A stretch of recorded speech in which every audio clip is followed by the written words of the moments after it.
శ్రీ గురుభ్యో నమ. మాతాపితృభ్యో నమ. గురవే సర్వలోకానాం విషయే భవరోగిణాం హృదయే సర్వవిద్యానాం శ్రీ దక్షిణామూర్తయే నమ.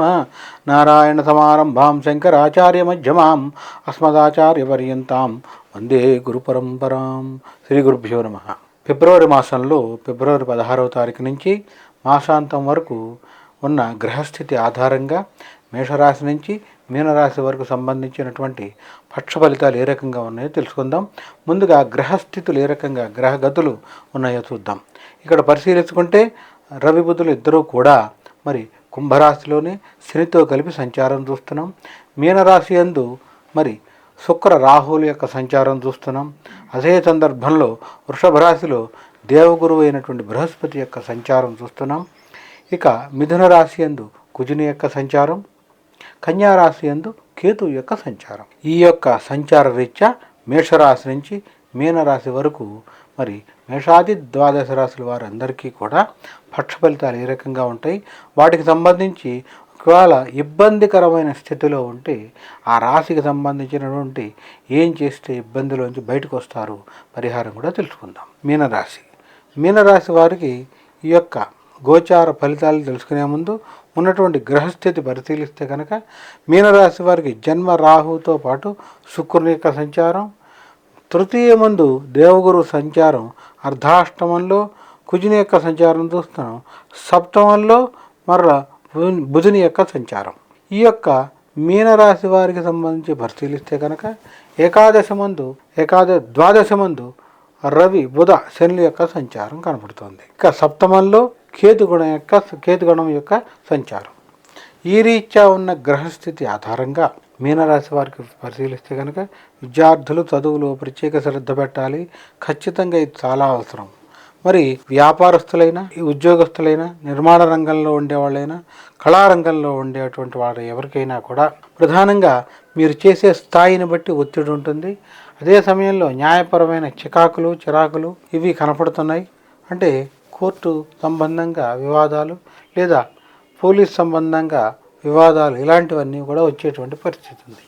వీటిని తట్టుకోవడానికి ప్రయత్నం చేయండి. లేని పక్షంలో కొంత ఒత్తిడి అధికంగానే కనబడుతుంది. అది కూడా మరీ ముఖ్యంగా ఆర్థికపరమైన ఒత్తిడితో పాటు ఆరోగ్యపరమైన ఒత్తిడి చాలా అధికంగా కనబడుతోంది ఈ యొక్క మీనరాశి వాళ్ళకి. ఇక ప్రధానంగా చెప్పాలంటే దాచుకున్న డబ్బు, అప్పుగా తెచ్చిన డబ్బు మొత్తం కూడా ఖర్చు అయిపోవడం చూస్తున్నాం. ఈ రీత్యా రుణ భారం పెరిగిపోతుంది. ఇంతే సమయంలో రుణం తీర్చవలసిన వారు ఆగకపోవడం ద్వారా మీకు వ్యక్తిగత జాతకంలో బలం లేకపోతే మాత్రం మీనరాశి వాళ్ళు అధికమైన ఒత్తిడికి గురవుతారు. మరి విద్యార్థులు ఖచ్చితంగా నిరంతరం ప్రత్యేక శ్రద్ధ పెడుతూ చదువుతూనే ఉండాలి. ప్రతినిత్యం గురు దక్షిణామూర్తి స్తోత్రం చేస్తూ ఉండాలి.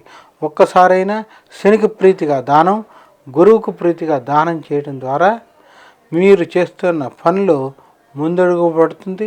ఎలాంటి ఇబ్బంది ఉండదని చెప్తాం. ఇక వ్యాపారస్తులు, నిర్మాణ రంగంలో ఉండేటువంటి వాళ్ళు, కళారంగంలో ఉండేటువంటి వాళ్ళు, ఇతరత్రా రంగాల్లో ఉండేటువంటి వాళ్ళు ఎవరైనా కూడా కుజునికి ప్రీతిగా కందిపప్పు ఒక 2 కేజీలు దానం ఇచ్చి, అదే సమయంలో ఒక్కసారైనా శనిదానం చేయటం ద్వారా ఈ ఒత్తిడిని తట్టుకోవడానికి శక్తి దొరుకుతుంది. ఒత్తిడిని జయిస్తారని చెప్పట్లా నేను, ఒత్తిడిని తట్టుకునేటువంటి శక్తిని ఈశ్వరుడిస్తాడు. తద్వారా రేపేం చేద్దాం అనేటువంటి ఆలోచన అయినా వస్తుంది. ఇది మొత్తం మీద ఇక్కడ మనం పరిశీలిస్తే కనుక మీనరాశి వాళ్ళకి అప్రయత్నపూర్వకంగా కొంత నష్టం వచ్చే అవకాశం ఉంది.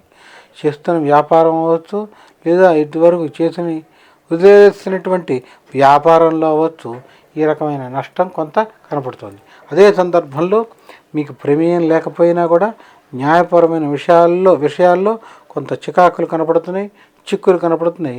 న్యాయస్థానాల్లో కూడా మీ మీద అభియోగాలు అయ్యేటువంటి పరిస్థితి కనపడుతుంది. మొత్తం మీద ఇక్కడ మీనరాశి వారికి సంబంధించి పరిశీలిస్తే కనుక బయటికి రావాలి అంటే మీ యొక్క వ్యక్తిగత జాతకంలో ఏదైనా దోషం ఉంటే కనుక ఖచ్చితంగా ఆ దోషాన్ని సరి చేసుకోవడానికి ప్రయత్నం చేయండి. ఎప్పుడైతే దోష పరిహారం జరుగుతుందో మీ యొక్క వ్యక్తిగత జాతకం కూడా యోగిస్తుంది. వ్యక్తిగత జాతకం ఎప్పుడైతే యోగిస్తుందో ఈ యొక్క కేశపాణానికి ఎలాంటి ఇబ్బంది ఉండదు. మీ యొక్క వ్యక్తిగత జాతకానికి ఎలాంటి ఇబ్బంది ఉండదు, ఆటంకం ఉండదు.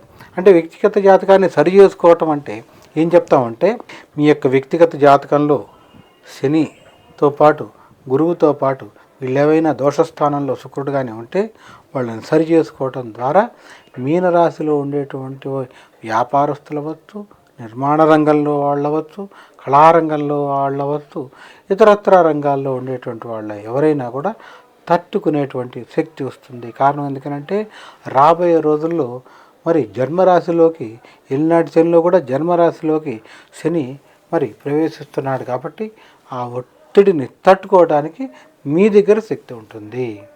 ఇది చాలా అవసరం.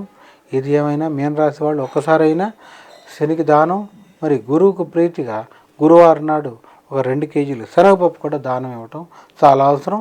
విద్యార్థులు ప్రతినిత్యం కూడా గురు దక్షిణామూర్తి స్తోత్రం చేసుకోవటం చాలా అవసరమని చెప్తాం. ఇది మీనరాశి వారికి సంబంధించినటువంటి పక్ష ఫలితాలు.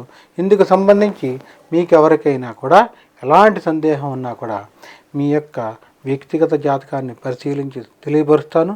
నన్ను సంప్రదించండి. శుభం. స్వస్తి.